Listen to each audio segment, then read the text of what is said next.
तक देखती रहती है। हाँ ऊपर वाले, आज मेरा पति घर से कुछ खाए बिना ही चला गया है। बस इतनी कृपा कर देना कि आज मेरे पति के कुछ हथियार बिक जाएं, ताकि वो और मैं पेट भरकर खाना तो खा सके।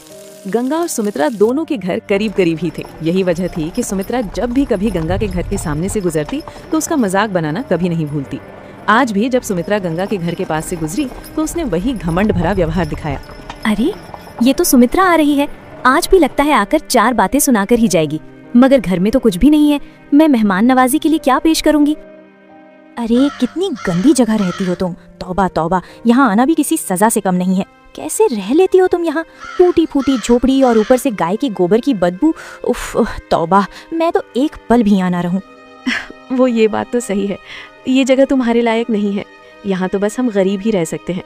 तुम खड़ी क्यों हो? आओ बैठो। उफ गंगा, नहीं नहीं, यहाँ तो तुम्हारी बदबू में सांस लेना भी मुश्किल है। कोई यहाँ बैठ सकता है क्या? ऊपर से ये टूटी फूटी झोपड़ी। उफ तौबा, हम दोनों एक साथ पले बड़े थे और आज देखो कहाँ तुम्हारा भाग्य और कहाँ मेरा।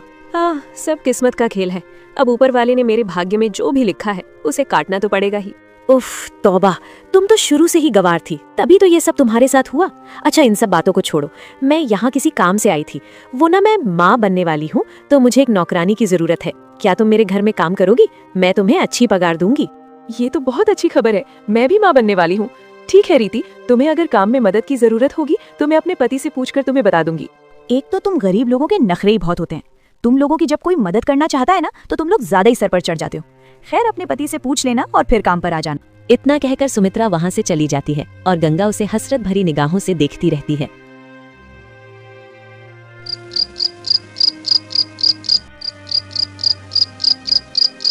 शाम को जब गंगा का पति घर आता है तो गंगा अपने पति को बताती है, सुनिए जी, आपसे कुछ महत्वपूर्ण विषय पर बात करनी थी। आज सुमृति मेरी सहेली हमारे घर आई थी। अच्छा, कौन सी? वही तुम्हारी अमीर सहेली जो इस गांव के कलेक्टर की पत्नी है? तुम उसी की बात कर रही हो ना, जिसके आगे पूरा गांव सिर झुकाकर चलता है? हाँ वही। दरअसल बात यह है कि वो आज हमारे घर किसी काम से आई थी। क्या बात कर रहे हो? हम जैसे गरीब लोगों के घर अमीरों को क्या काम पर जाना है? वो चाहती है कि मैं उसके घर काम करूं, जैसे झाड़ू पोछा बर्तन। कह रही थी कि बहुत अच्छी पगार भी दूंगी। सुनिए ना जी, मैं क्या कहती हूँ, आप कहो तो मैं अगर अपनी सहेली के घर काम कर लूंगी तो आपके हाथ बटा लूंगी और कुछ पैसे आ जाएंगे। घर में तो हम भी अच्छा खाना खा सकेंगे। गंगा, अब तुम दूसरों के घरों में काम करोगी? क्या मैं सच में मर गया हूँ? मेरे जीते जी तुम्हें किसी के सामने हाथ फैलाने की जरूरत नहीं है। तुम जानती हो वो सहेली हर पल तुम्हें नीचा दिखाती है, ताना मारती है, तुम्हारे दुख पर हंसती है। जरा सोचो, उसके घर में तुम्हारे साथ क्या क्या करेगी। हर कदम पर अपमान, हर बात पर जिल्लत। मैं ये सहन नहीं कर सकता। नहीं जी, आप ऐसा मत सोचिए। मेरी सहेली ऐसी नहीं है, वो मेरी मदद करना चाहती है। उसने खुद कहा है कि वो अच्छी पगार देगी। अगर मैं उसके घर काम कर लूंगी तो आपके हाथ भी बट जाएंगे और घर की हालत भी थोड़ी संभल जाएगी। मैं किसी के आगे झुकने नहीं जा रही, बस अपने घर के लिए कर रही हूँ। ठीक है गंगा, अगर तुम्हारा मन यही कहता है तो मैं मना नहीं करूंगा। अगर वो सच में मदद करना चाहती है और तुम्हें सम्मान के साथ रखेगी तो तुम वहां काम कर सकती हो। लेकिन एक बात याद रखना, अपना मान सम्मान सबसे ऊपर है। अगर जरा भी अपमान हुआ तो तुरंत वापस आ जाना।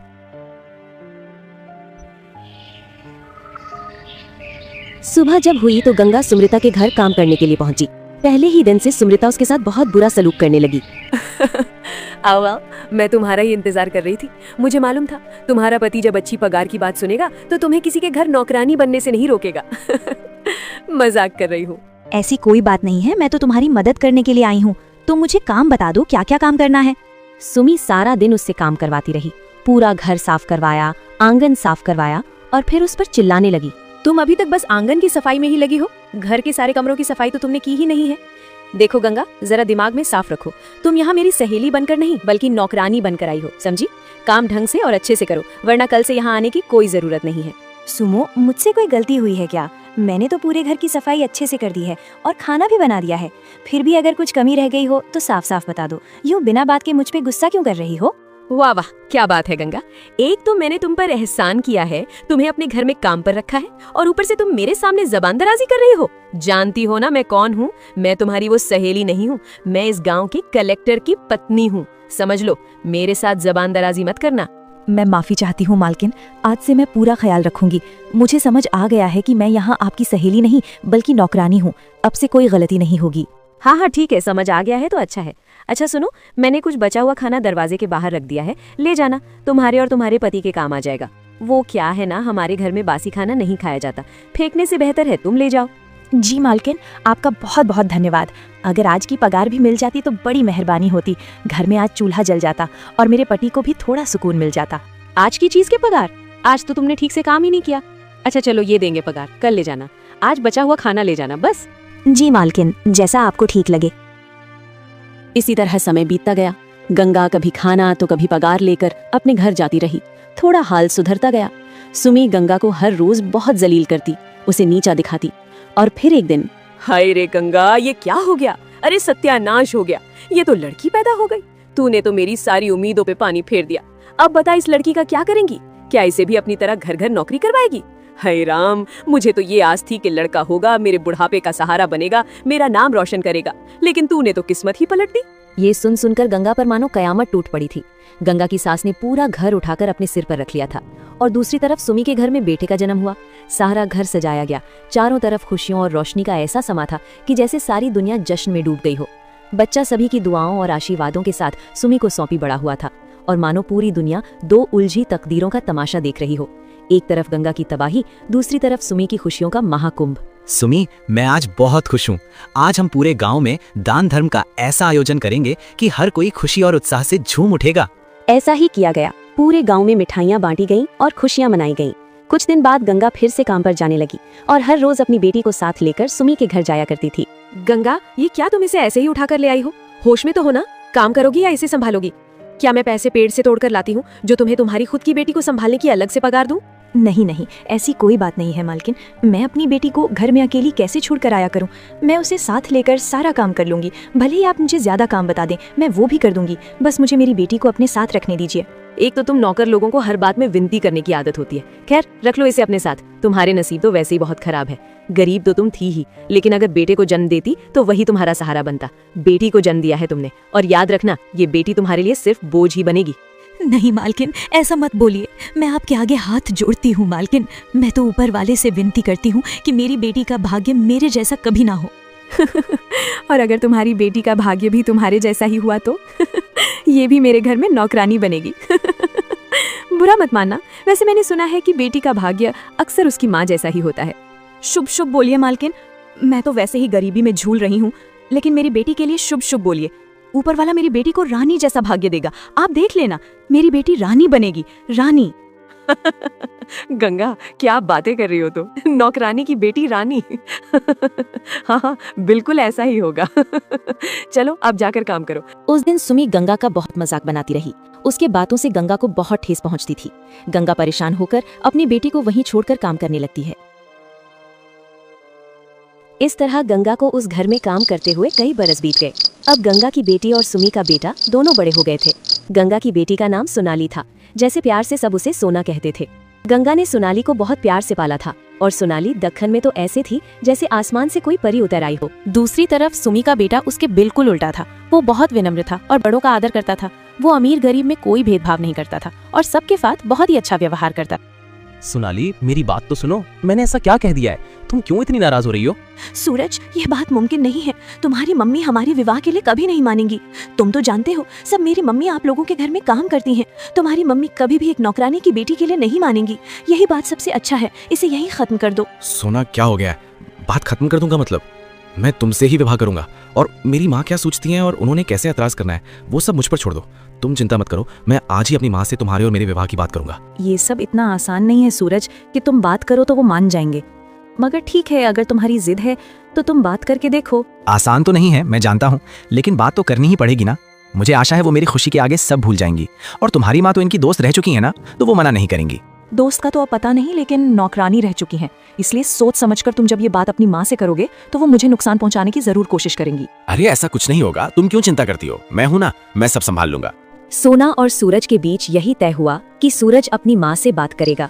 शाम हुई, सूरज घर पहुंचा और सीधे अपनी माँ से बात करने के लिए उनके कमरे में चला गया। माँ, मैं आज आपसे कुछ बहुत ही बड़े विषय पर बात करने आया हूँ। माँ, दरअसल बात यह है कि मुझे एक लड़की पसंद है। मैं उससे विवाह करना चाहता हूँ। लड़की पसंद है? हाँ, मुझे अपने बेटे का पता है। मेरे बेटे ने किसी अच्छे, अमीर और हमारे मयार के खानदान की लड़की ही पसंद की होगी। वैसे तो कोई आम सी लड़की मेरे बेटे को पसंद आ ही नहीं सकती। माँ, वो कोई आम सी लड़की नहीं है, बहुत सुंदर है, पढ़ी लिखी और सुलझी हुई लड़की है। अच्छा, जिसकी इतनी तारीफ हो रही है, आखिर वो है कौन? बताओ तो जरा, मैं भी देखना चाहती हूँ। माँ, मैं सोनाली की बात कर रहा हूँ, गंगा मासी की बेटी जो आपकी सहेली हैं, उनकी बेटी। सूरज, तुम होश में तो हो ना? एक नौकरानी की बेटी को तुम इस घर की बहू बनाना चाहते हो? ऐसा कभी नहीं हो सकता, मेरे मरने के बाद भी नहीं। ये ख्याल अपने जहन से निकाल दो। माँ, वो मुझे पसंद है, मैं उससे विवाह करना चाहता हूँ। और एक बात आप गांठ बांध कर रख लीजिए, मैं विवाह सिर्फ सोना से ही करूंगा, वरना किसी से भी नहीं। होश में आओ सूरज, तुम्हारे पिताजी भी इस बात के लिए कभी नहीं मानेंगे। क्यों जिद कर रहे हो? ये मुमकिन नहीं है। सब मुमकिन है माँ, जब मैं राजी हूँ तो आपको क्या मसला है? मैं तुम्हारी माँ हूँ, मैं जानती हूँ वो लड़की तुम्हारे लिए सही नहीं है।